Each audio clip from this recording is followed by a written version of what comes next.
সব রাতের রোজা ও নামাজের নিয়ম কি, যেটাকে আসলে হাদিসের ভাষ্যে বলা হয়েছে মধ্য শাবানের রাত, শবে বরাত না, যেটাকে আমরা শবে বরাত বলি। এই রাতের নামাজের নিয়ম কি? লাইলাতুল কদর ছাড়া অন্য যে সমস্ত রাতের ফজিলত আছে এর মধ্যে 10টা রাতের কথা আল্লাহ তাআলা শপথ করেছেন, ওয়াল ফাজরি ওয়া লায়ালিন আশর। সে 10টা রাত হলো জিলহজের প্রথম দশক।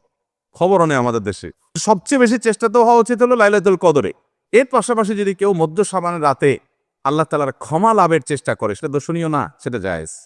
এই রাতের এতটুকু ফজিলত অবশ্যই প্রমাণিত যে আল্লাহ রাব্বুল আলামিন এই রাতে হিংসুক ছাড়া, মুশরিক ছাড়া বাকি মানুষগুলোকে সাধারণ ক্ষমা ঘোষণা করেন।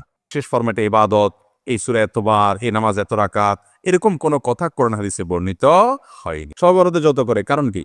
বৃষ্টির জন্য বলে। কারণ মানুষ মনে করে এ রাতে ভাগ্য নির্ধারণ হয়, অতএব এক রাতে বাদবন্দি করে যদি সারা বছরেরটা ফাইনাল করে ফেলতে পারি, মন্দ কি? এই হলো মূল কাহিনী। আল্লাহ তাআলা আমাদেরকে বিশুদ্ধ পদ্ধতিতে ইবাদতবন্দি করার তৌফিক দান করুন। তাহলে ভাইরা আমার, মধ্য শাবানের রজনীতে আমরা আল্লাহ তাআলার কাছে ক্ষমার উপযুক্ত হওয়ার জন্য, হিংসা শিরক থেকে মুক্ত হওয়ার চেষ্টা করব। ক্ষমা পাওয়ার জন্য প্রচেষ্টা আমাদের থাকবে, কিন্তু ওই যে বেদাতি পন্থা, বিশেষ ফর্মে ঠিক করে ইবাদত, নামাজ, হালুয়া রুটি খায় মানুষ। সবরাতে আসলে ওই যে আগে এক সময় আমরা দেখতাম পটকা ফুটতো, বাজি ফুটাইতো, যাক আলহামদুলিল্লাহ এগুলো পুলিশ প্রশাসনের নির্দেশনার কারণে থামছে। এরপরে ওই যে আতশবাজি করা, রাতে গোসল করা, অনেক তামাশা আমাদের সমাজে আছে সবরাতকে কেন্দ্র করে। শত শত বেদাতের আয়োজন এ রাতকে কেন্দ্র করে আছে। আল্লাহ আমাদেরকে এগুলো থেকে বেঁচে থাকার তৌফিক দান করুন। আমরা আল্লাহর কাছে ক্ষমা লাভের চেষ্টা করবো। আল্লাহ আমাদেরকে ক্ষমা লাভ করার, ক্ষমা পাওয়ার তৌফিক দান করুন।